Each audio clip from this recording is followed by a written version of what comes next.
Bem-vindos, bem-vindos a mais uma EBD nesse domingo, no dia 10, ou melhor, dia 12 de julho. E a gente vai estar falando hoje sobre Trindade. Vamos fazer uma introdução sobre esse tema, sobre um tema tão importante na nossa fé, né? A Santíssima Trindade. E hoje a gente vai dar uma introdução, uma pincelada. E quem vai estar ajudando a gente é o Felipe e o Gabriel. Eles vão estar nos auxiliando nesse tema que é tão importante para a nossa fé. E eu já queria pedir para desde já o Felipe ele olhar para a gente para fazer esse início a EBD. Amém?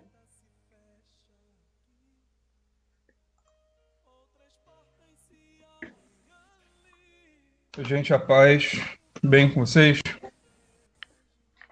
Vamos lá, vamos dar início aqui com a oração. A gente tem bastante coisa para falar hoje. Senhor Deus e Pai, mais uma vez nessa manhã entro na Tua presença, lhe agradecendo por este momento, por este dia, pela oportunidade de estar falando de um tema tão importante, um tema tão vasto, Senhor, para as nossas vidas. Lhe peço que o Senhor nos ilumine, nos dê graça, para que possamos falar sobre esse assunto e ajudar os teus filhos a compreender melhor este tema, a aplicar também, Senhor Deus, essa compreensão em suas vidas. É o que eu lhe peço, Senhor, lhe agradecendo em nome de Jesus. Amém. Amém. Bom, para a gente começar, Trindade, ele não é um termo, acho que eu já posso adiantando isso, né? Mas os meus irmãos vão explicar de forma melhor.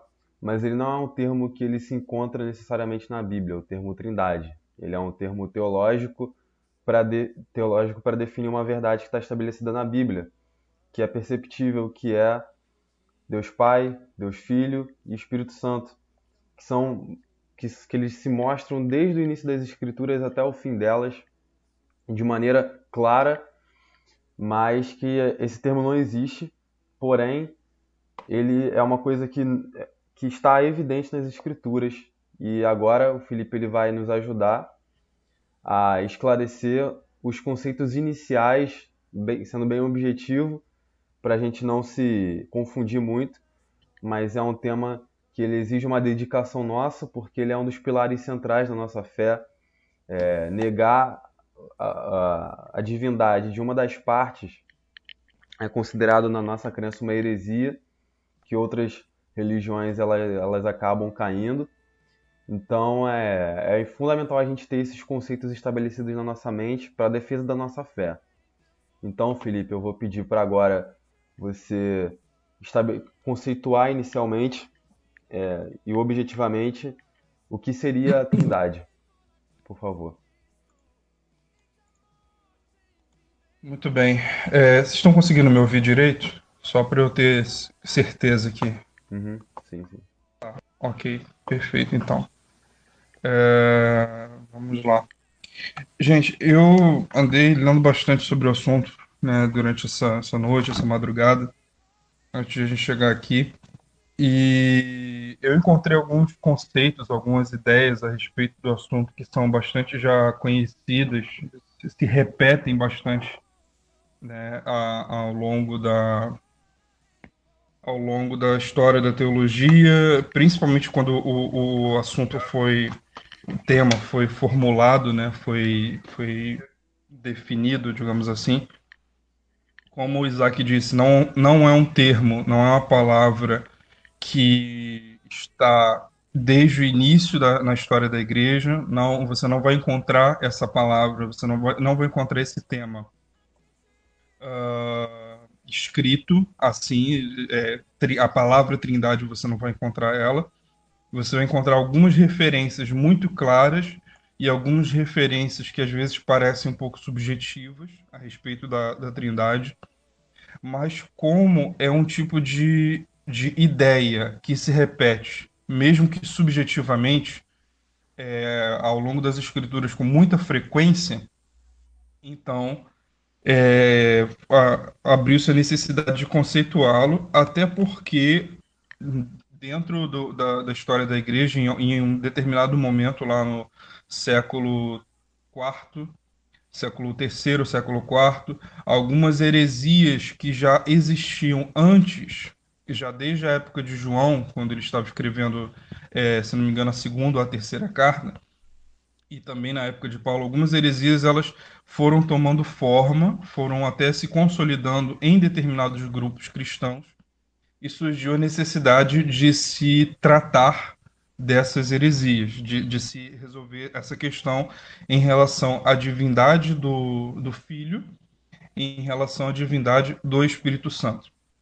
As Escrituras deixam bem claro que Jesus é 100% Deus, que ele é todo-poderoso e o Espírito Santo também.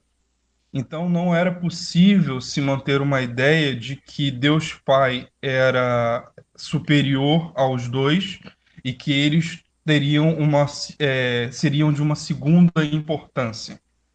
E a partir daí surge o conceito de trindade. Eu tenho aqui algumas definições, né? Eu vou usar especialmente aqui o nosso manual de doutrinas da Igreja Metodista Wesleyana. O manual ele traz algumas considerações, ele traz algumas definições que basicamente são um resumo da teologia de Wayne Grudem. Se você pegar tanto o que Wayne Grudem fala sobre o assunto, quanto o que está descrito no nosso manual, são definições muito semelhantes, só que no manual de doutrinas elas aparecem em uma forma mais resumida. Bom, ah, as definições básicas sobre trindade, as proposições mais básicas, as primárias, né? Deus é três pessoas. Cada pessoa é plenamente Deus. E há um só Deus. Por que é importante partir dessas três definições básicas? Porque qualquer outra analogia, qualquer outra definição a respeito de trindade, ela sempre pode correr o risco de tirar essa visão sobre Deus de que ele se manifesta em três pessoas distintas. Não é uma pessoa só, são três pessoas. São três pessoas, três ações, três funções diferentes, três papéis diferentes. Só que cada uma dessas pessoas é plenamente Deus. Ou seja, não existe uma divisão de 33,33% para cada um deles. Não existe uma divisão de um terço para cada um deles da essência de Deus. A essência de Deus, o poder de Deus, os atributos de Deus se aplicam integralmente, em 100%, em cada uma das três pessoas. Ou seja, todo o poder, toda a presença e toda a ciência que habita na divindade, habita em Deus Pai, em Deus Filho e em Deus Espírito Santo. E, por fim, há um só Deus. Essa é a terceira proposição. Ou seja, não são três deuses, não existe um Deus de maior importância com dois deuses menores o acompanhando. Há um só Deus. Por que é importante também falar sobre isso? Porque existe sim uma heresia que alguns acabam caindo sem perceber de transformar a Trindade ou conceituar a Trindade como uma ideia de uma espécie de um politeísmo mascarado, de que, na verdade, nós adoramos a três deuses que se manifestam de formas distintas na história bíblica e que cada um deles tem uma presença diferente, enfim. Existem várias formas de se trazer essa Desculpa, heresia à Felipe. tona. E o nome dessa doutrina não, dessa heresia é modalismo, né, se eu não me engano, que acredita que Ah, Deus se manifesta em em condições especiais e diferentes, ele não consegue ser mais de três pessoas ao mesmo tempo? Seria isso? Não, na verdade, o nome dessa essa heresia, se eu não me engano, ela tem outro nome, porque o modalismo, na verdade, ele é uma doutrina que defende que Deus é como se ele fosse um ator dentro de um teatro que troca de papel. Então, em uma hora ele se manifesta como Deus Pai, em uma hora ele se manifesta como Deus Filho, em uma hora ele se manifesta como Deus Espírito Santo. E o mistério envolvendo a doutrina da Trindade, e é importante a gente pensar na doutrina da Trindade como um mistério, essa definição como um mistério, porque não é algo que está de forma simples compreensível para a nossa mentalidade. Nós tentamos trazer certas analogias e certas definições que acabam se tornando até heresias, exatamente porque, para nós, dentro da nossa visão de mundo, é muito difícil compreender isso.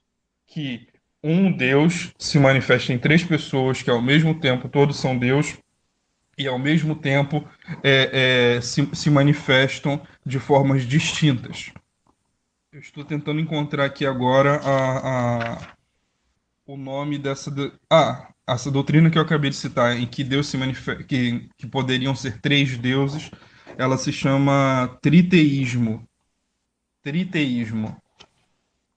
Ah, o modalismo, como eu já disse, é como se Deus ele se manifestasse, ele fosse trocando de máscara, né? Como se fosse trocando de máscara dentro de um personagem. Ele fosse um personagem em um momento, um personagem em outro momento, e isso não define bem o que é, de fato, a Trindade. Bom, a gente poderia parar, né, agora para falar um pouco também sobre cada uma dessas heresias, subordinacionismo, modalismo, e tantas outras. Essa questão do triteísmo, só que eu não vou parar agora para ficar definindo muito esses conceitos, porque eu acho que a gente vai ter tempo, se essa série tiver continuidade, a gente vai ter tempo para falar sobre isso. Eu gostaria de falar o seguinte: a doutrina da Trindade, ela é bem ampla, ela tem muitos conceitos, ela tem muitos paradigmas, inclusive, né, para a gente tratar. E existem paradoxos, né, vamos dizer assim, paradoxos. A doutrina da Trindade em si, ela é um paradoxo, né, porque trata de algo que para nossa mentalidade é impossível, que não se aplica de forma nenhuma, mas teologicamente, biblicamente, é real e é fato. Bom, o que eu gostaria de falar é que dentro desses conceitos que são tão teológicos, que têm sim a sua importância, nós vemos muitas vezes a Trindade sendo definida dentro da aplicação do relacionamento das três pessoas entre si. Então, existe o relacionamento entre Deus Pai, Deus Filho e Deus Espírito Santo, e esse relacionamento ele vai sendo tratado ao longo da história da teologia. Vários teólogos se debruçam sobre essa forma de manifestação de Deus. Eles gostam de definir como essa manifestação acontece ou como ela toma forma. E isso, sim, é muito importante. Mas o que eu achei interessante de ler, de estudar, de aprender um pouco mais sobre a teologia de John Wesley. Inclusive, é um livro que fala sobre esse assunto muito bom, Teologia de John Wesley, da CPAD. Especificamente quando ele vai tratar da pessoa do Espírito Santo dentro dessa teologia, nós encontramos um pouco sobre a forma que Wesley tratava do assunto na sua vida prática e nas suas pregações.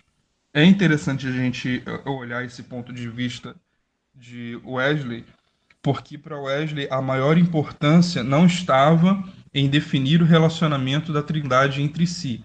A maior importância para Wesley estava em definir a forma como a Trindade se relacionava com o seu povo.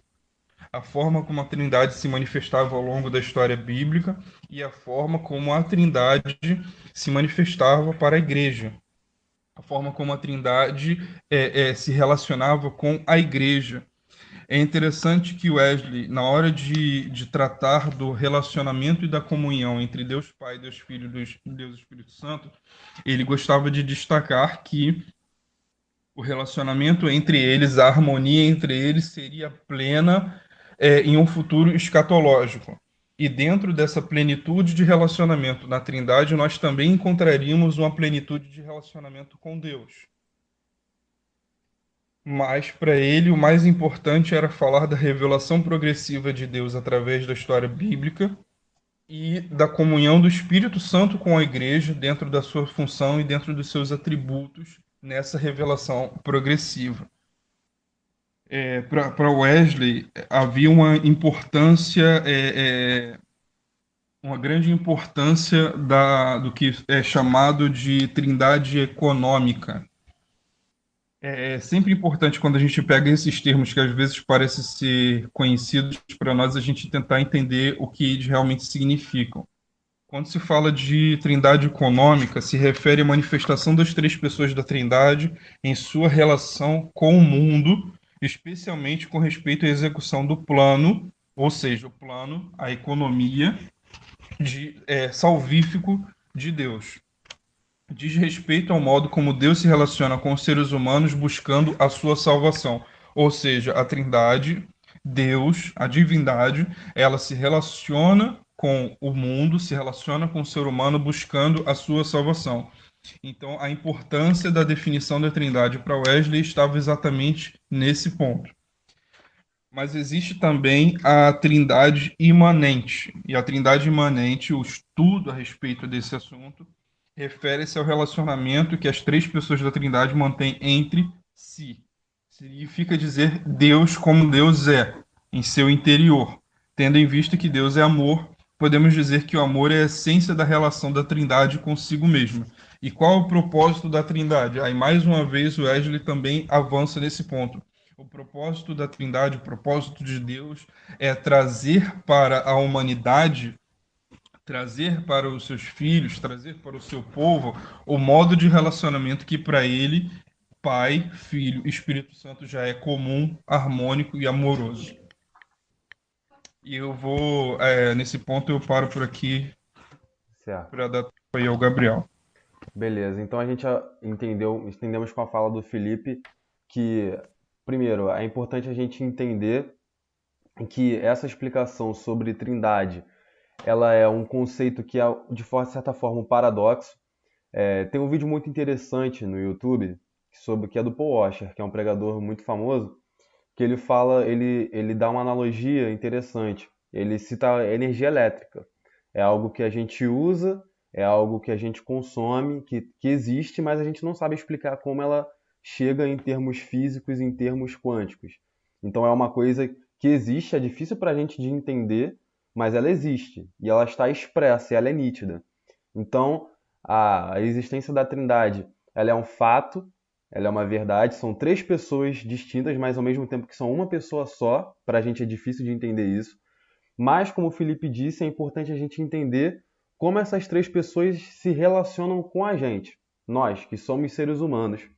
E o Gabriel vai nos ajudar a explicar um pouquinho isso, nos ajudar, provavelmente, a explicar o papel de alguma dessas partes, ou todas as partes, eu não sei como ele vai dividir.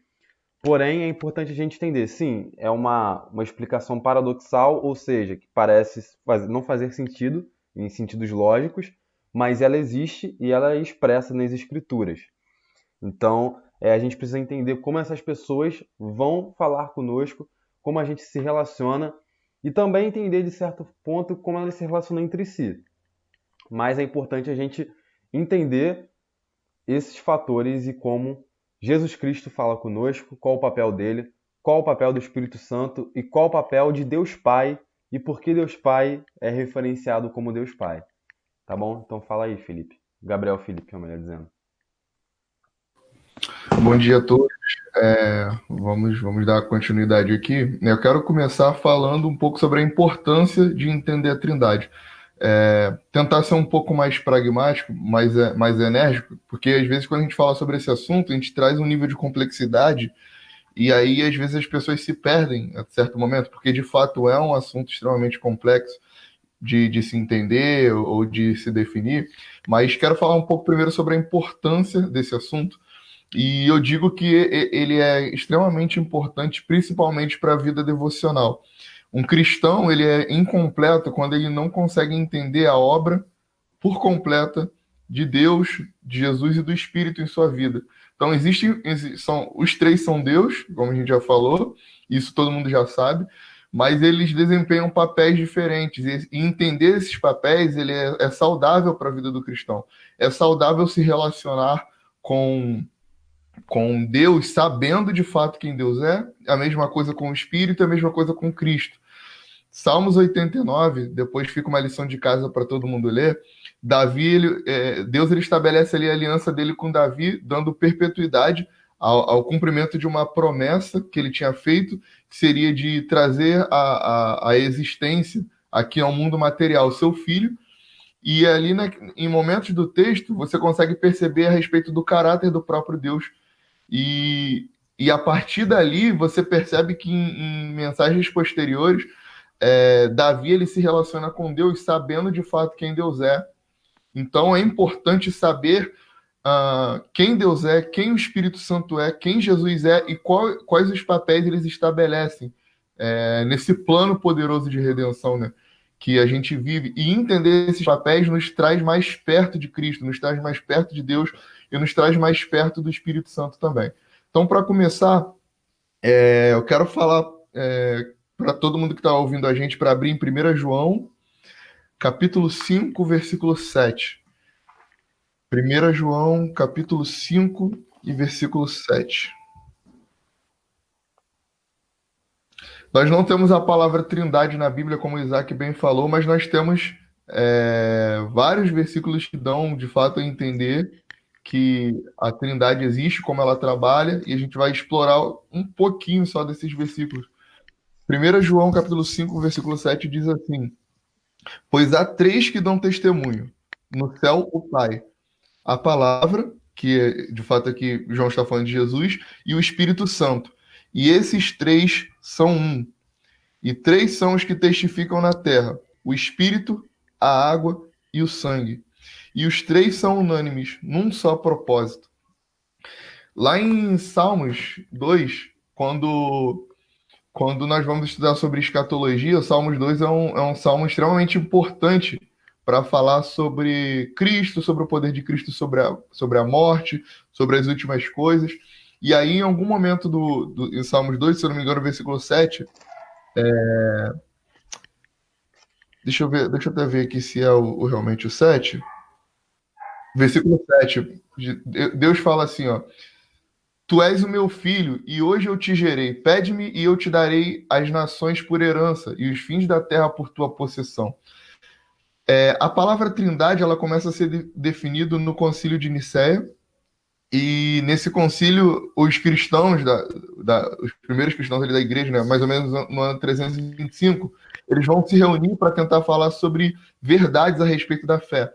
E eles vão tentar sistematizar aquilo que os cristãos creem. E os concílios que aconteceram ao longo da história, eles foram extremamente importantes para que a gente construísse uma tradição, né, de pensamento. Então, é importante acessar esses primeiros irmãos para a gente entender muitas coisas importantes a respeito da fé. E aí fica até um alerta. Às vezes a gente ouve muita coisa nova, muita gente dizendo que recebeu alguma espécie de revelação ou traz alguma vertente diferente de um pensamento a respeito da fé cristã, e é importante a gente consultar se isso está nas Escrituras e se os nossos irmãos, se a Igreja de Cristo, né, ao longo da história, ela diz algo a respeito desse assunto. E lá nesse concílio foi dito, tem uma declaração que resume basicamente o que está contido em Salmos 2 e o que está contido em tudo que a gente tem falado até agora. Uma das falas foi assim: o Pai é quem gera, o Filho é quem é gerado e o Espírito Santo é quem realiza. Lá em Salmos 2, versículo 7, Deus fala para Jesus, tu és meu filho, e hoje eu te gerei, pede às nações e eu te darei. É interessante que nesse concílio, no concílio de Nicéia, foi feita uma distinção importante. Diz que Cristo é gerado de Deus e Cristo não é criado por Deus. Quando se cria algo, e aí o C.S. Lewis fala muito sobre isso num dos capítulos do Cristianismo Puro e Simples, quando você cria algo, você dá vida a algo que não é você, mas você cria aquilo e traz aquilo à existência. E quando nós falamos que Jesus Cristo é Deus também, ele não pode ter sido criado posteriormente. Ele já estava lá. João fala, quando ele fala a respeito do Logos, ele fala de que sem ele, ou seja, sem Cristo, nada do que foi feito, nada do que foi feito se fez. Então, Cristo é e está presente na realização de todas as coisas. João Calvino, ele vai falar sobre isso, e ele vai, junto com Davi, por exemplo, explorar uma coisa que a gente chama de drama da doutrina. Calvino vai falar que a Trindade, antes dela ser encontrada em versículos bíblicos, você consegue perceber a Trindade na coisa criada.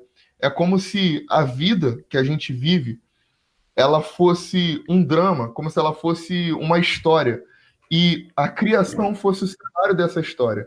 Então, quando nós olhamos para, por exemplo, nos nossos dias, nós que somos extremamente materialistas, a gente às vezes vê um cego sendo curado e a gente fala, nossa, Deus realmente existe porque esse cego voltou a ver, ou o coxo voltou a andar, ou o mudo voltou a falar. Mas nós deveríamos olhar para a natureza e falar, caramba, existe um Deus poderoso que criou todas essas coisas. E aí, quando a gente olha para as Escrituras para descobrir o trabalho e a obra desse Deus poderoso, a gente percebe que ele não construiu tudo isso sozinho. Existiu todo um trabalho que foi feito, e esse cenário sobre o qual esse drama, essa história é construída, ele é a criação, e essa criação aponta para a Trindade. E aí, por que eu estou falando isso? Para a gente entender que Cristo estava presente, e Cristo é gerado de Deus no sentido de que nós conhecemos a Cristo porque Deus nos apresentou a ele. Ele fala lá em Gênesis que virá um que esmagará a cabeça da serpente. Em diversos textos nos profetas também, falando de todo o Antigo Testamento, ele é recheado de versículos de textos onde a promessa de que Cristo viria está ali contida nas Escrituras. E o povo de Israel esperava ansiosamente pelo Messias.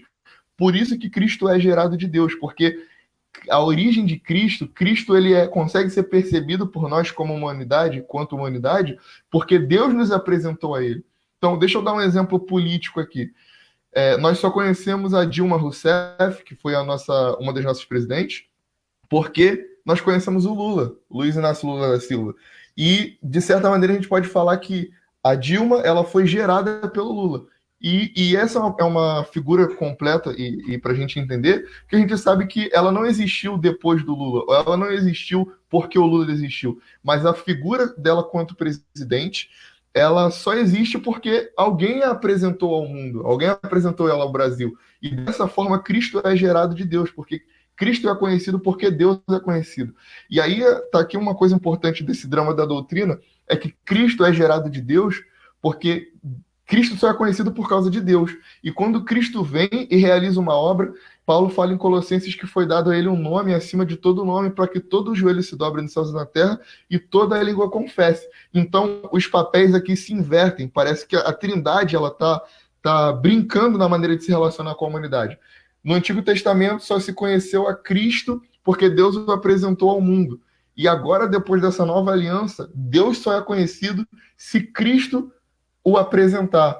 O Paulo vai falar isso quando ele diz que só há um mediador entre Deus e os homens, Jesus Cristo. Então, Deus só pode ser conhecido através de Cristo. E Cristo só pode ser conhecido porque Deus falou para os homens a respeito dele. Então, fica aqui a importância de entender a respeito dessas três pessoas, porque nós precisamos nos relacionar com elas e entendendo quem elas são e, de fato, qual é o papel delas. E aí, para encerrar já a minha fala, para não ficar muito longa, Gênesis, como o primeiro livro, o objetivo do livro de Gênesis não é falar a respeito de ciência. Gênesis não quer falar sobre o carbono 14, Gênesis não quer falar sobre o oxigênio. O Gênesis não quer falar sobre cientificamente como a coisa foi criada. O que Gênesis quer estabelecer é fé. Gênesis é um livro que quer mostrar para a humanidade que antes de nós estarmos lá, estarmos aqui, Deus já estava. E Ele é o Criador de todas as coisas, Criador e sustentador. E lá em Gênesis, a gente vê a presença da Trindade. Já falei que João disse que sem ele nada do que foi feito se fez. Então Cristo estava presente na criação do mundo. Em Gênesis capítulo 1, versículo 2, diz que a terra era sem forma e vazia, havia trevas sobre a face do abismo, e o Espírito de Deus, o Espírito Santo, se movia sobre a face das águas. Um outro texto que vai falar aqui em Gênesis sobre isso é o versículo 26, que nós, quando falamos sobre a Imago Dei, né, sobre a imagem de Deus, nós falamos que somos a imagem e semelhança de Deus. Só que é mais do que isso. Nós não somos apenas a imagem e semelhança de Deus. Nós somos a imagem e semelhança de Cristo e nós somos a imagem e semelhança do Espírito Santo. Porque no versículo 26 de Gênesis 1, Deus ele fala com a Trindade, façamos. Deus não fez o homem sozinho. Porque se ele tivesse feito o homem sozinho, ele teria dito aqui, farei o homem à minha imagem e semelhança. Mas o que ele fala é, façamos o homem à minha imagem? Não, à nossa imagem e conforme a nossa semelhança. Então existem atributos do Deus Pai, do Deus Filho e do Deus Espírito Santo presente em nós. Nós somos uma extensão da Trindade. Nós não somos a Trindade, diferente daquilo que tem se ouvido, né, por aí. Mas existem aspectos da Trindade que estão em nós. A nossa imagem, aquilo que há de bom dentro de nós, diz respeito àquilo que a Trindade é e que foi colocada dentro de nós, né? Que a gente pode chamar também de graça comum. Existem coisas dentro do ser humano que claramente podem revelar que Deus esteve ali com ele, ou que Deus está dentro dele. E isso são aspectos não apenas do Deus Pai, mas do Deus Filho e do Deus Espírito Santo também. Existe um trabalho realizado de criação, de construção da humanidade, e não só da humanidade, mas a existência de todas as coisas para além de nós, onde o Deus Pai estava ali dando a ordem para que fizesse. Mas o Deus Filho estava presente na construção disso tudo, como eu li aí em João capítulo 1, e o Espírito Santo estava ali pairando sobre as águas, não apenas como quem está desfilando, mas como alguém que está presente ali, como um engenheiro que está dentro da obra, e ele passa por todos os cômodos da casa, ou todos os andares da construção, percebendo como as coisas estão sendo construídas. Então, diferente daquilo que o agnosticismo vai falar, Deus não apenas criou a humanidade, criou a terra, criou as coisas e virou as costas, mas o Espírito Santo estava presente aqui, dando para a gente a certeza de que ele estava preocupado com aquilo que estava sendo criado. E ele estava presente. É diferente de um pai que faz um filho e não assume a sua criança. Mas Deus Pai, Deus Filho e Deus Espírito estavam presentes na construção da humanidade. Não foi apenas uma ordem de poder para que tudo fosse criado, mas eles estavam juntos aqui e existia um plano por trás disso. Então, para a gente encerrar essa parte, é importante entender, irmãos, isso, porque nós precisamos tomar cuidado com coisas que a gente crê, com as coisas que são ditas a respeito de Deus, a respeito da fé, a respeito do reino, porque quando nós conhecemos a Deus, nós conseguimos também conhecer quem não é Deus, aquilo que se diz Deus e não é. E conhecer Deus, a obra de Cristo, a obra do Espírito Santo, nos dá a capacidade de nos relacionar melhor com Ele, porque você se relaciona melhor com uma pessoa depois que você conhece ela, e você consegue também poder dizer quem não é Deus. E isso é extremamente importante nos dias de hoje, porque de diversas maneiras, diversas formas, o mundo apresenta pra gente deuses falsos, né? E muitas vezes a gente se apega a esses deuses acreditando que são Deus, que é Deus, né? E de fato não é. Então conhecer a Trindade é importante para a caminhada cristã, para que a gente estabeleça uma relação saudável com a Trindade, para que a gente possa ser usado para esse trabalho poderoso que está sendo realizado por Deus, por Jesus e pelo Espírito Santo, que é de salvação dos homens. É isso. Show, beleza. Eu gostaria de abrir a oportunidade se a Darlene ou o Leonardo que estão nos assistindo aqui pelo Google Meet ou por alguém que estiver no Facebook quiser fazer alguma pergunta, vocês podem fazer. Mas eu não sei se vocês vão querer fazer ou não, mas enquanto isso, então foi importante a gente entender que é importante a gente compreender que conhecer a Trindade é saudável para o cristão. Então, tanto na vida confessional, mas numa meditação, na forma como a gente ora, na forma como a gente busca a Deus, é importante a gente entender o papel de cada uma dessas partes. Então, e também foi interessante destacar que geração é diferente de criação, né? Jesus Cristo é gerado de Deus, da mesma essência, e nós que somos seres humanos, imagem e semelhança de Deus, sim, somos criados de Deus. Então é interessante a gente entender esses conceitos, como o Gabriel disse, para a gente ter a sensibilidade para sabermos o que é Deus, quando não é Deus e o que de fato é o nosso Deus.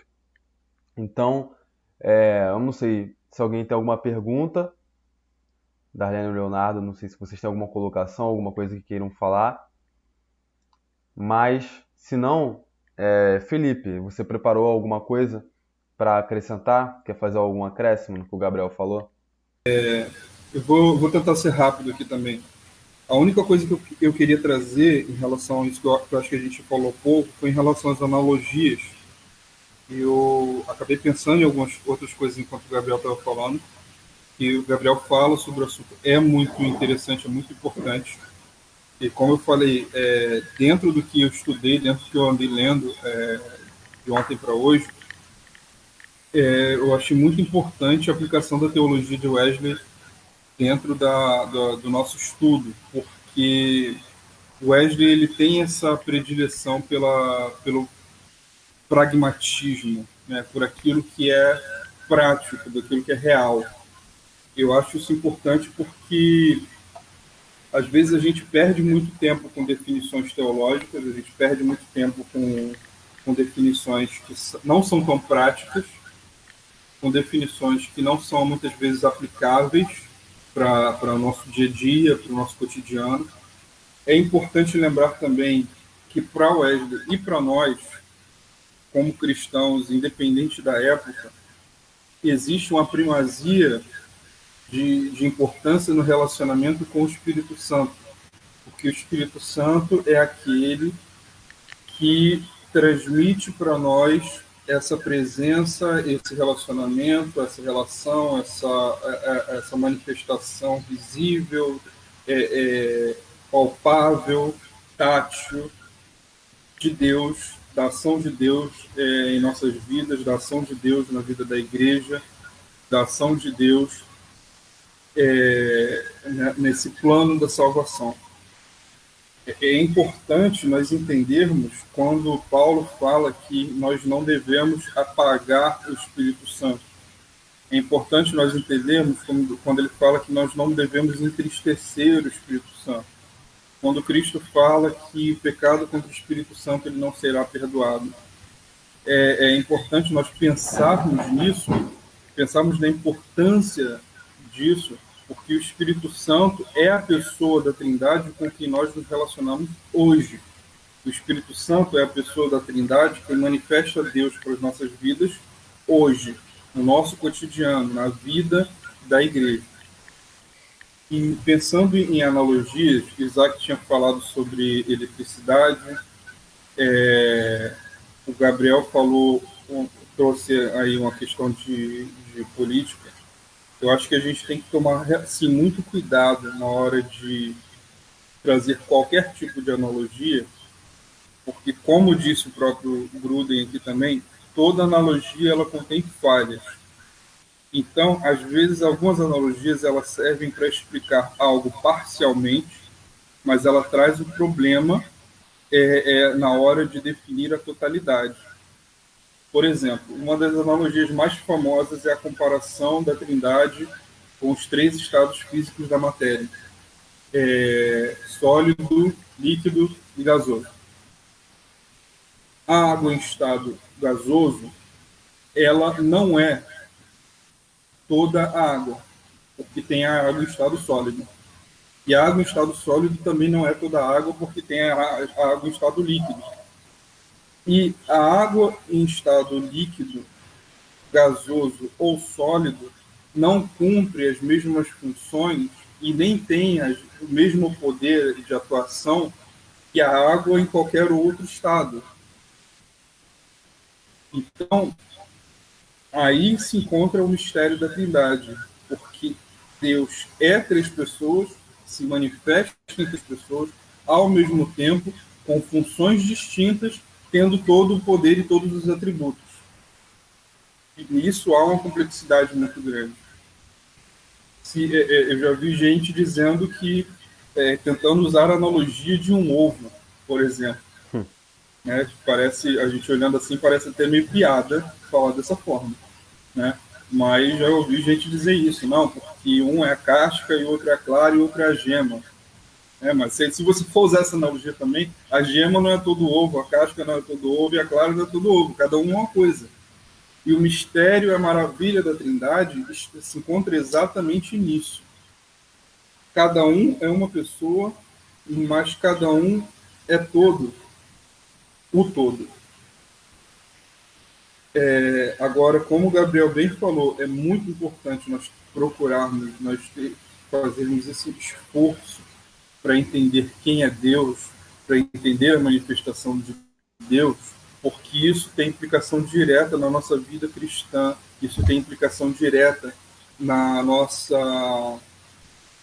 nosso relacionamento com Deus, na nossa comunhão com Deus, na nossa meditação, na nossa, como eu poderia dizer, nos nossos devocionais, entendermos quem é Deus, entendermos os atributos de Deus, entender como Deus se relaciona com Ele mesmo é importante. E isso é algo que é extraordinário, que para nós dificulta mais ainda essa compreensão, porque existe a relação de Deus com Ele mesmo.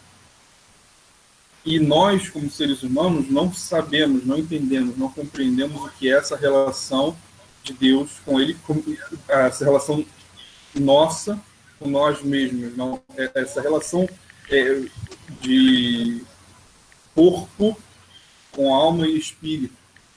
Isso para nós, esse tipo de relacionamento de amor não se aplica. Só que dentro da Trindade, apesar de ser só um Deus, esse relacionamento se aplica.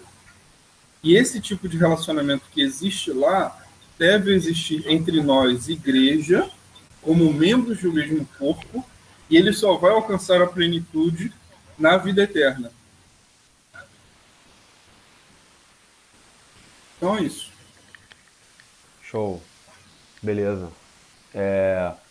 Gabriel, eu queria pedir agora para você falar um pouquinho mais e também nos dar alguns textos para a gente estudar, todo mundo me escutando, né?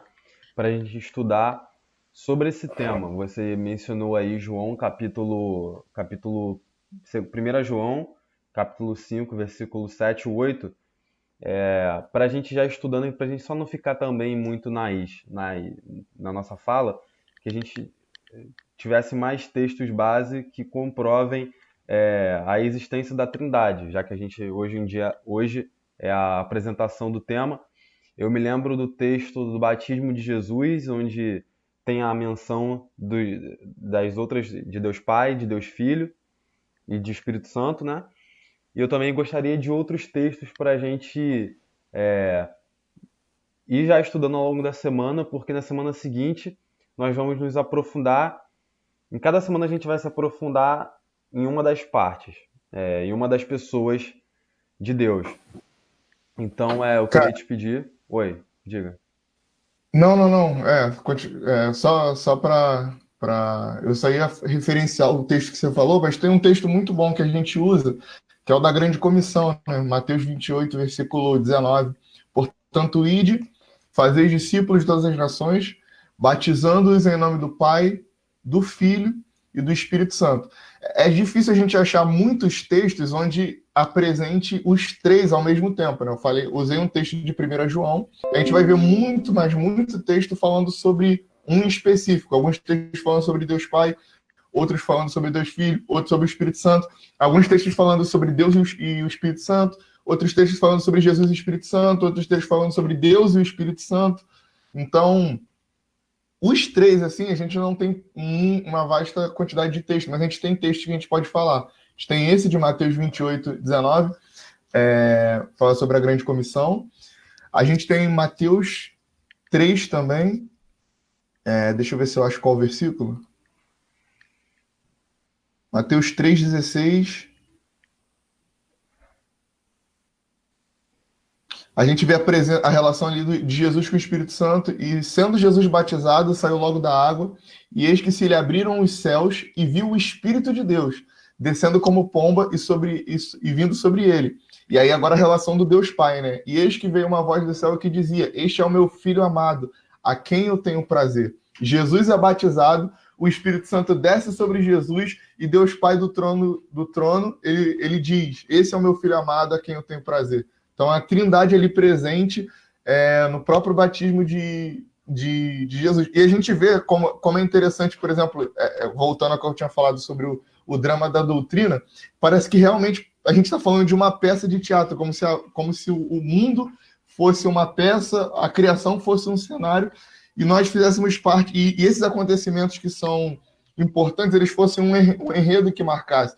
Jesus é batizado no batismo de João, e logo nesse batismo de Jesus, o Espírito desce e o Pai fala. E quando a gente é batizado justamente no nome dos três, porque os três estavam presentes no batismo de Jesus. Então, Deus Pai, Deus Filho, Deus Espírito Santo. Textos ali como de João, se eu não me engano, capítulo 16, não sei se vai dar tempo de abrir agora. A gente abre. Deixa eu ver. Não é o 16, mas é o Evangelho de João.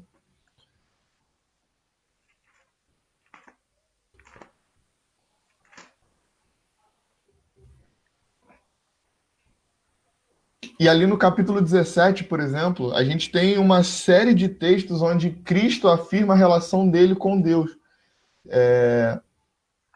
As próprias cartas de Paulo, elas falam muito bem sobre essa questão da divindade. Tem textos que Paulo se aprofunda na pessoa do Espírito Santo, tem textos que ele se aprofunda na pessoa de Jesus Cristo, e tem textos que ele se aprofunda em Deus Pai. Então, a gente vê como o Felipe disse, é uma revelação progressiva ao longo das Escrituras, né?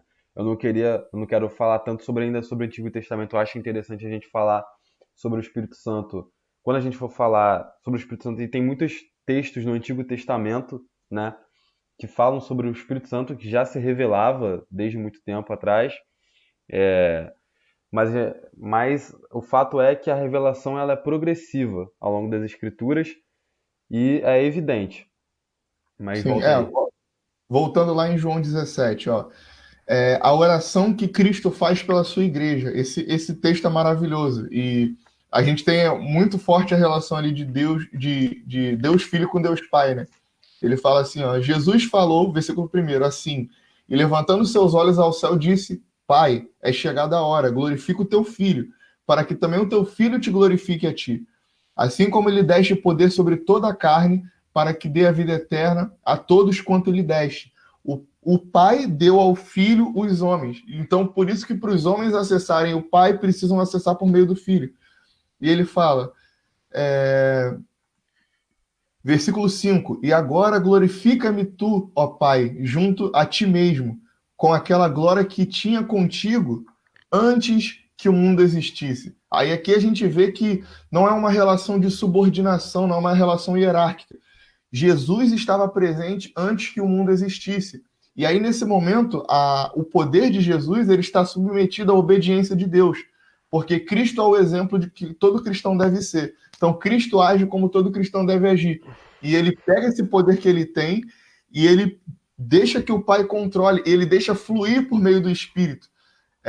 E fluindo por meio do Espírito, acontecem as coisas que o Espírito Santo quer que aconteçam naquele momento. Então, ele fala, assim como eu estou aqui nesse momento, precisando do teu poder, precisando que o Senhor manifeste, glorifica e me dá essa tua glória, me dá esse teu poder, permita que eu use esse poder para salvar os homens, da mesma maneira que eu estava presente contigo quando a tua glória foi revelada antes da fundação do mundo. Então, João capítulo 17, a gente tem uma relação muito, muito forte, muito íntima entre Deus Pai e Deus Filho.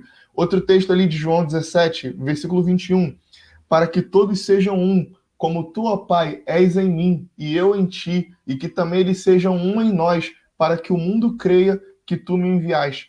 Aqui a gente vê que não é simplesmente a presença de Cristo quando o mundo foi criado, mas existe uma unidade entre essas pessoas. Deus Pai, Deus Filho e Deus Espírito Santo são uma só pessoa. Eles cumprem papéis diferentes, mas eles são uma única pessoa. E é importante entender isso também. Agora, você falou, Isaac, também alguns textos sobre o Espírito Santo. Você quer que a gente fale sobre o Espírito ou você quer que a gente fale sobre a presença da Trindade no Velho Testamento? Eu acho interessante a gente falar não especificamente sobre o Espírito, deixar isso para as próximas aulas, mas a gente ter alguma base no Antigo Testamento também, para não ficar uma coisa só do Novo Testamento e tal, porque tem muita essa discussão também, né? Que alguns até se valem para afirmar certas doutrinas e etc. Claro. Felipe, quer falar alguma coisa também? Quer interagir aqui, trazer alguns textos? Se você quiser falar. Eu gostaria de trazer uma curiosidade. Melhorou a questão do eco? Melhorou. Que às vezes eu dou uns moles aqui, eu acabei ligando o microfone na entrada de saída do áudio, enfim. Mas eu acho que agora vai ficar melhor. Eu gostaria de trazer uma curiosidade em relação ao Espírito Santo. Eu não sei se seria necessariamente um momento apropriado para falar sobre isso. Eu não lembro se eu já tinha conversado sobre isso com um de vocês. Mas, como o Isaac também falou da questão do Antigo Testamento, dos textos, eu tenho uma lista aqui de textos do Antigo Testamento que tratam dessa relação da Trindade, que tratam dessa manifestação da Trindade, ou de uma das pessoas da Trindade em momentos específicos. Agora, o que ocorre? A pessoa do Espírito Santo... Desculpa, gente, eu acho que eu esqueci de ligar a câmera. A pessoa do Espírito Santo, no hebraico, ela cumpre um papel que acabou surgindo uma necessidade de substituição ao longo da história da igreja, que não haveria se a nossa compreensão sobre Deus, a nossa compreensão sobre os termos usados, ela fosse semelhante ao entendimento no hebraico. É claro que é muito difícil nós aplicarmos esse entendimento hoje, sendo que ao longo da história da igreja, ao longo da história da teologia, esse tipo de explicação de termo nunca foi utilizado. Mas eu acho muito interessante nós pensarmos nesse tipo de termo, nós pensarmos nesse tipo de definição, tá? E eu estou enrolando bastante para falar, porque não só pelo costume que eu já tenho de demorar a falar as coisas, mas porque é uma forma mais delicada para nós pensarmos. Então eu quero que vocês reflitam com muito carinho sobre isso, antes de nós pensarmos que estamos falando qualquer tipo de heresia, ok?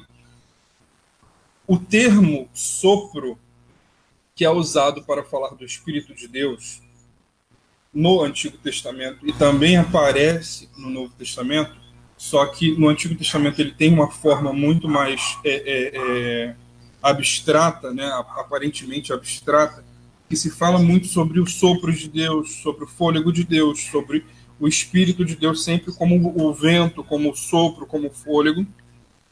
Só que este termo é um termo feminino. Então, hoje, em português, na maioria dos idiomas, quando você vai tratar do artigo em si, o artigo vento, sopro, fôlego, é sempre o masculino. você vai falar o vento, o fôlego, o sopro. Em hebraico, é um termo feminino. Então, se nós fôssemos só fazendo uma má comparação, né, uma má analogia, né, eu não sei qual é o termo melhor para falar isso, mas seria a vento, a fôlego, a espírito. Por que eu estou trazendo esse tipo de ideia? Por que eu estou trazendo esse tipo de comentário aqui? Não é para dizer que existe uma expressa necessidade de se preencher um papel feminino na figura da Trindade ou na figura de Deus. O que eu quero dizer é que, dentro do idioma original, onde as escrituras foram escritas, onde elas foram registradas, existe essa referência. Existe essa referência de um papel materno, de um papel feminino, vamos dizer assim, dentro da representação de uma das pessoas da Trindade. Lembrando que, para os judeus, para a religião judaica, o termo Trindade, ele não existe, ele não tem nenhuma utilidade, ele não tem nenhuma função. Okay? Não existe Trindade para os judeus. Só que eles se referem, sim, ao Espírito de Deus, eles tratam Deus, sim, como Espírito, só que na hora de se falar isso, se você pega uma tradução e você vai definir os termos, esse termo Espírito, no hebraico, se eu não me engano, é Ruá. Ruá, ele é um termo feminino. Por que outro motivo para eu falar sobre isso? É que dentro da história da igreja, principalmente ali no período da Idade Média, isso foi se arrastando e evoluindo ao longo da história, houve-se uma necessidade de se preencher a falta de uma figura de uma divindade feminina para os cristãos, porque só existia divindades masculinas, só existia uma figura masculina dentro da teologia cristã. E essa necessidade de preenchimento de uma figura, de uma imagem, de um tipo de relação, foi preenchida com a divinização de Maria, que acabou substituindo tantas outras deusas que os gregos e os romanos adoravam.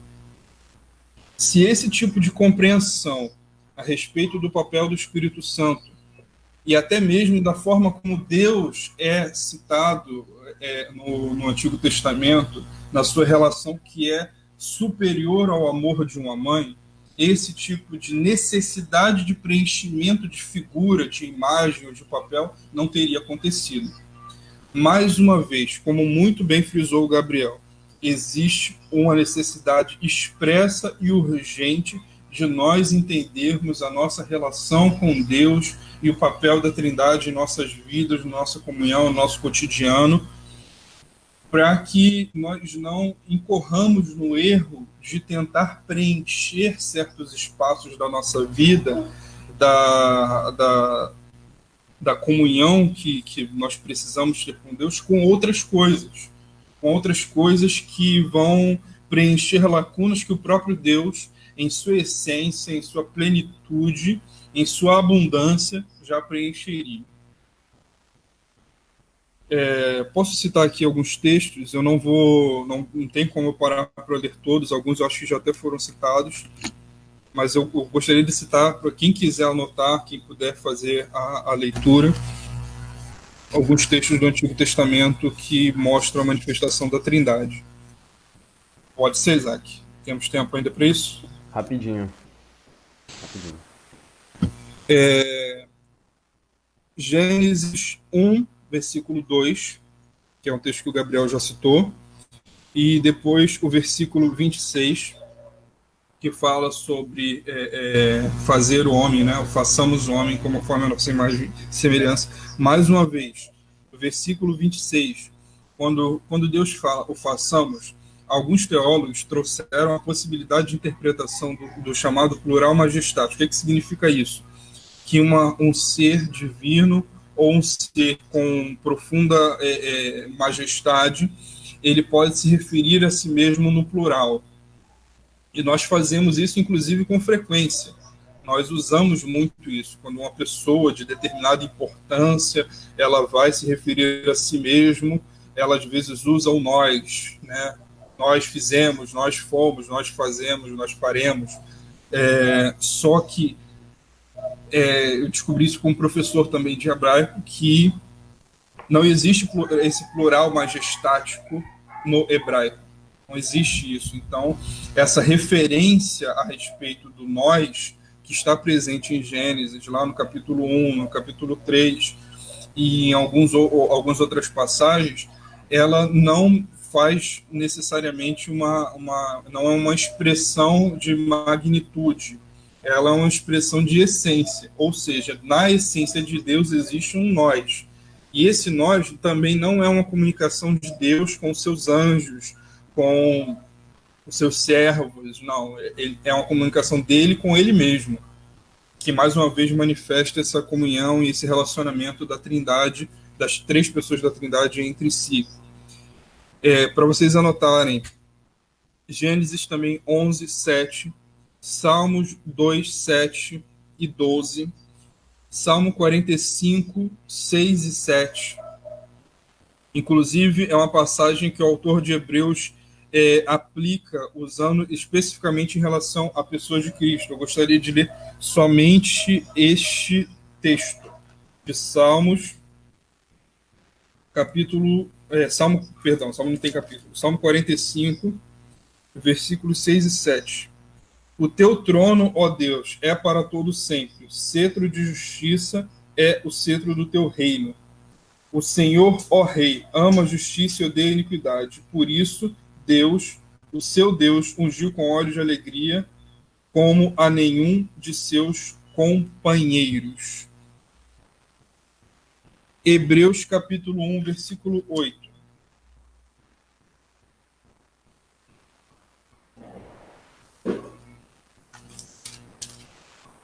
Hebreus capítulo 1, versículo 8 diz: mas a respeito do Filho diz, ou seja, isso é a interpretação do autor da carta aos Hebreus. Se os irmãos forem prestar atenção no texto de Salmo, você não vê claramente nenhum tipo de referência de uma segunda ou de uma terceira pessoa no texto.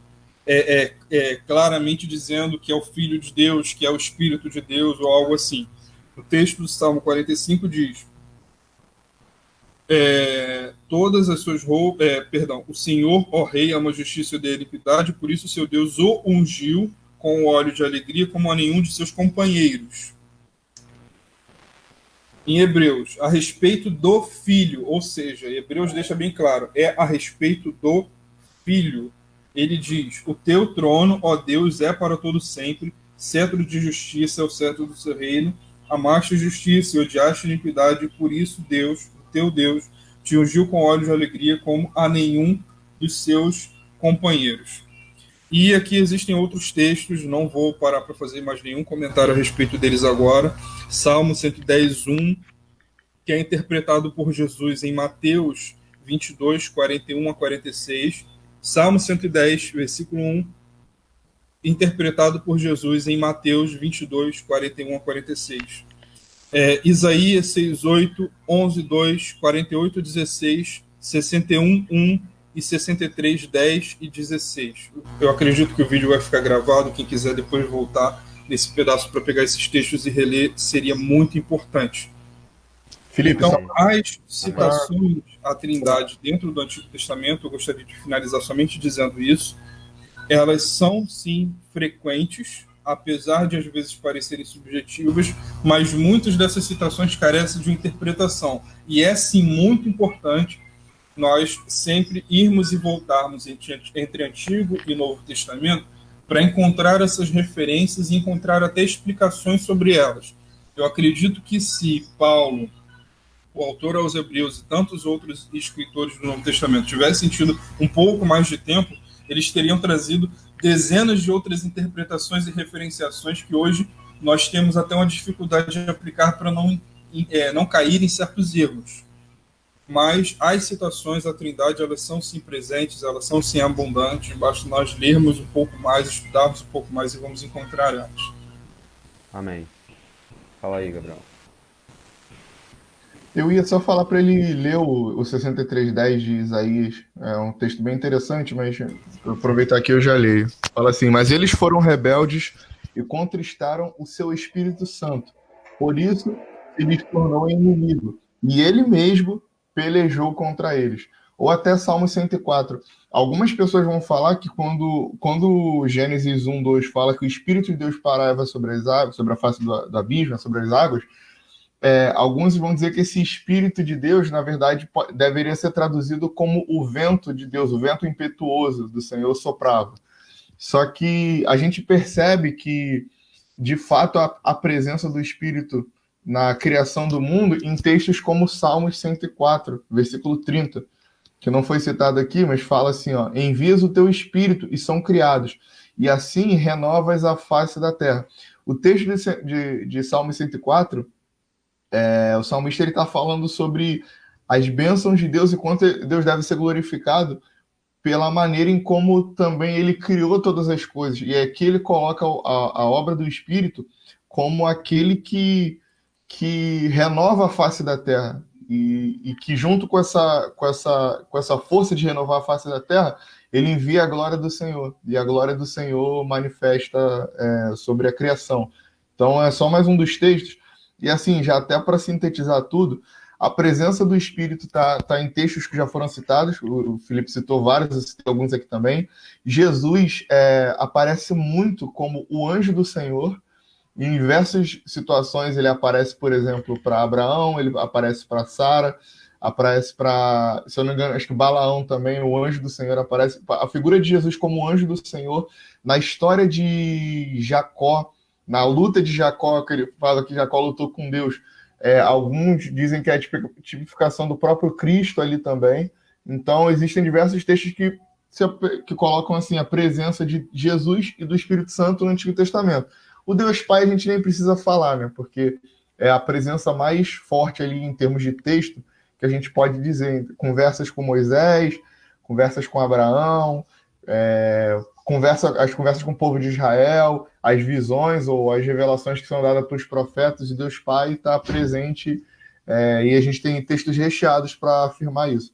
Agora, o Espírito Santo tem os textos que eu e o Felipe citamos, e Cristo também é citado não só pelo Pai em suas falas, né, como aquele que viria.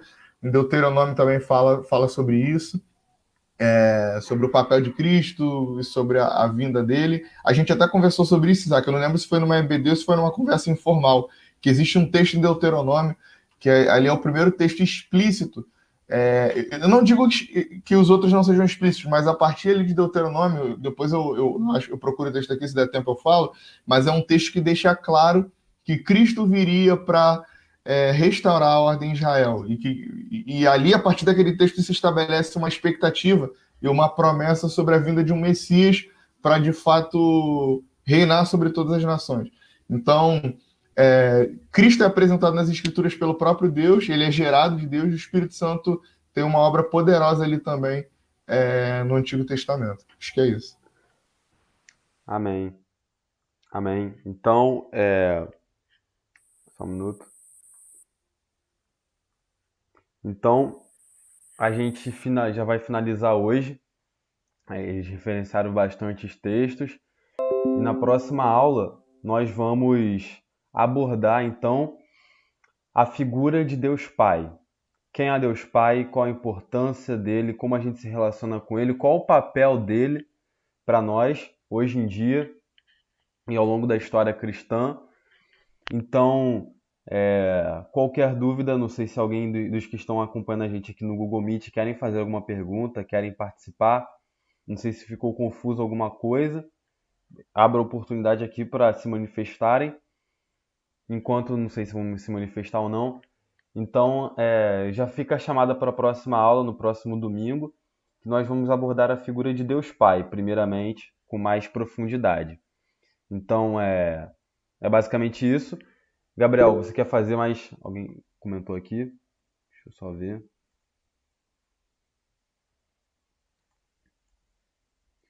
Sem perguntas, beleza. Eu queria Pode só falar. encerrar, então, para concluir, dizer que isso é um tema extremamente importante, pelo que eu falei, não por uma questão teológica. Eu sei que às vezes quando a gente fala aqui, por se tratar de um assunto complexo, às vezes a gente tenta demonstrar conhecimento a respeito do assunto, ou a gente tenta sistematizar demais uma coisa, porque é um assunto complexo que de fato a gente precisa recorrer a alguns métodos. Mas no final de tudo, acho que eu encerro dizendo que o papel fundamental de compreender a Trindade é justamente para compreender o papel dela e como nós podemos nos relacionar com ele.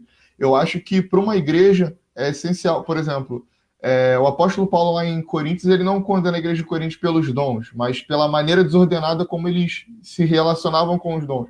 E nós que somos pentecostais, continuistas, enfim, nós acreditamos na importância, por exemplo, dos dons espirituais para a vida da igreja.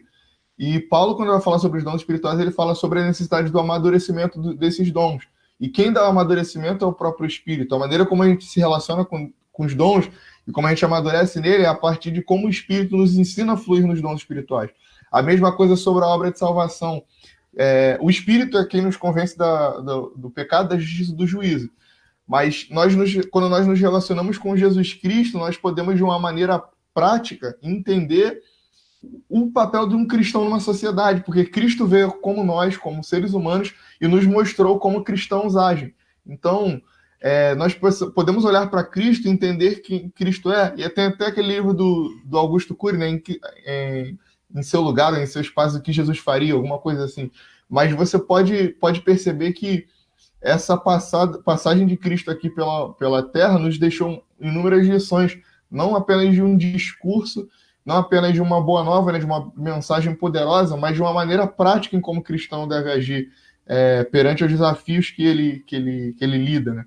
Então, compreender a Trindade não é apenas importante de um ponto de vista de conhecimento, de teologia, mas é extremamente importante para nós nos relacionarmos intimamente com a Trindade, para nós sermos íntimos de Deus, para nós sermos íntimos de Jesus Cristo, para nós termos um relacionamento íntimo com o Espírito Santo.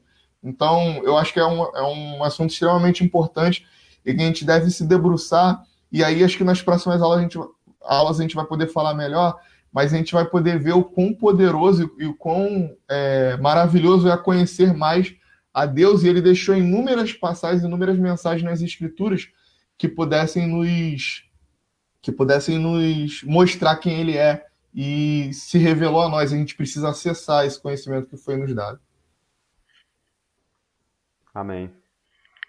Felipe, suas considerações finais, diga aí. Bom, eu só queria finalizar com algo que eu estava com vontade de falar sobre isso antes, só eu não falei antes porque eu realmente não queria tomar muito tempo, né, da aula com isso, mas é uma última citação de Wesley em relação ao que eu li sobre a teologia dele, e eu fico com essa mesma preocupação que o Gabriel citou. Eu tenho muito, porque eu mesmo já tenho dificuldade de conseguir ser objetivo, de conseguir tratar do assunto de uma forma mais clara. Eu tenho mesmo essa dificuldade, para mim isso já é natural. Agora, algo que eu li a respeito da teologia de Wesley, sobre a Trindade, sobre o Espírito Santo, Deus Pai, Filho, sobre a expressão pessoas. Na verdade, são duas expressões básicas que não se encontram na Bíblia. Pessoa, em relação às três pessoas da Trindade, né? E Trindade. Então, as duas expressões mais básicas para falar desse assunto, que a gente vai mais citar, são expressões que você não encontra na Bíblia. E Wesley, ele sente um certo incômodo em relação ao uso dessas expressões, porque são expressões criadas pelos pais da igreja. São criadas lá na época da patrística, nos concílios. Essas expressões são criadas para tentar tratar e explicar o assunto. Então, quando você chega nesse tipo de expressão que não é bíblica, você encontra uma dificuldade na hora de trazer ao povo a compreensão sobre esse assunto, porque você não vai encontrar referências bíblicas que usem essas expressões. E o Wesley, sentindo esse incômodo, toda vez que ele ia tratar do assunto, ele se referir às pessoas da Trindade, ou se referir à Trindade, ele procurava usar termos bíblicos. E é uma carência que nós temos, às vezes, em certos debates. Nós nos afastarmos dos termos teológicos, nos afastarmos das explicações técnicas e trazermos explicações que são mais claras para que o povo, para que a igreja, para que as pessoas comuns entendam. Não que nós não sejamos pessoas comuns também, mas acontece que somos pessoas comuns, às vezes utilizando termos técnicos, às vezes utilizando termos que são muito teológicos. E nós precisamos cada vez mais recorrer à naturalidade, até como a Bíblia se refere a isso. Porque Deus se revela através da sua palavra, e a palavra de Deus já é suficiente para tratar do assunto. Se nós cremos que a palavra de Deus é a palavra de Deus, que ela é suficiente para tratar de qualquer assunto, então é importante nós usarmos ela também para tratar da Trindade, para explicar a Trindade, sem precisar necessariamente recorrer a nenhuma explicação muito rebuscada ou muito elaborada a respeito do assunto. E mais uma vez fica aqui o registro da minha admiração ao Wesley, apesar de ele ser uma pessoa tão difícil de se estudar e tão difícil de se entender dentro daquilo que ele falava para os dias de hoje, mas ele procurava, ele tinha essa sensibilidade de trazer ao povo mensagens, sermões, explicações que fossem de fácil compreensão, que fossem acessíveis, porque no final das contas isso que é o principal, é o essencial, é o mais importante, tornar a pessoa de Deus, tornar a figura de Deus, a imagem de Deus, o poder de Deus acessível ao povo, acessível à igreja, acessível principalmente àqueles que não conhecem, mas precisam conhecer. Amém. Amém. Então, desde já, eu já agradeço todos por estarem conosco, por estarem participando. Como eu disse, nós vamos dar continuidade a esse estudo na semana que vem e falaremos sobre Deus Pai. Então, os que tiverem a oportunidade de já irem estudando ao longo da semana, para a gente também conseguir fazer uma maior interatividade nas próximas aulas, a gente quer que vocês participem, seja aqui pelo Google Meet ou pelo Facebook. Então, muito obrigado a todos. Eu vou pedir para o Gabriel orar para encerrar. E se ele quiser falar mais uma coisa, pode falar, mas é isso. Bom, ficam com Deus. Senhor Jesus, nós amamos a sua presença, nós agradecemos pelo sacrifício que fez por nós e nos deu vida, renovou nossa mente, nosso coração, as nossas afeições foram reorganizadas, os nossos sentimentos, os nossos atos, e nós somos o que somos, e o que há de bom em nós é por tua causa. E queremos viver, Jesus, para a tua glória. Agradecemos pela obra poderosa que o Espírito Santo fez e está fazendo em nossos corações. Agradecemos porque conhecemos ao Deus Pai por causa de Jesus Cristo. E a Ele foi dado nome acima de todo nome. Nós queremos conhecer mais a Trindade, nós queremos conhecer mais Deus Pai, Deus Filho e Deus Espírito Santo. E, Senhor, esse conhecimento que não seja para esbanjar conhecimento, que esse conhecimento, que essa intimidade não seja para esbanjar, Senhor, nenhuma forma falsa e humana de inteligência, mas que o conhecimento seja para a geração de intimidade, uma intimidade contigo, para entender o que o Senhor quer fazer na nossa vida, para nos estabelecermos como cristãos que entendem, que pregam, que batizam em nome do Pai, do Filho e do Espírito Santo. E pedimos ao Senhor que sejamos uma igreja que honre, que respeite cada vez mais o teu nome, a tua presença. Revela-te a nós, Pai. Revela-te a nós, Filho. Revela-te a nós, Espírito Santo. E que essa presença poderosa esteja em nossas vidas, de maneira que nós nos apaixonemos, Pai, pela tua presença e que venhamos levar, Senhor, esse conhecimento, essa intimidade para outras pessoas também. Que outras pessoas, quando se aproximarem de nós, que elas possam desejar, querer estar contigo, Pai. E pedimos assim, Pai, em nome de Jesus, aumenta a tua presença na nossa vida, que nós, quando abrimos as Escrituras, que os nossos olhos, que as nossas vistas saltem, Pai, ao perceber a poderosa revelação que existe aí, conhecimento a respeito de quem o Senhor é. E que o dia de hoje, Pai, esse domingo em família, que ao sentarmos à mesa com os nossos familiares, a Tua presença possa estar sentada ali também, nas nossas refeições, e ao partirmos o pão e ao conversarmos, que a Tua presença possa estar presente ali no nosso meio. Nos dê um restante de domingo abençoado na Tua presença. Nós agradecemos por essa oportunidade de podermos falar da Tua Escritura. Em nome de Jesus, amém.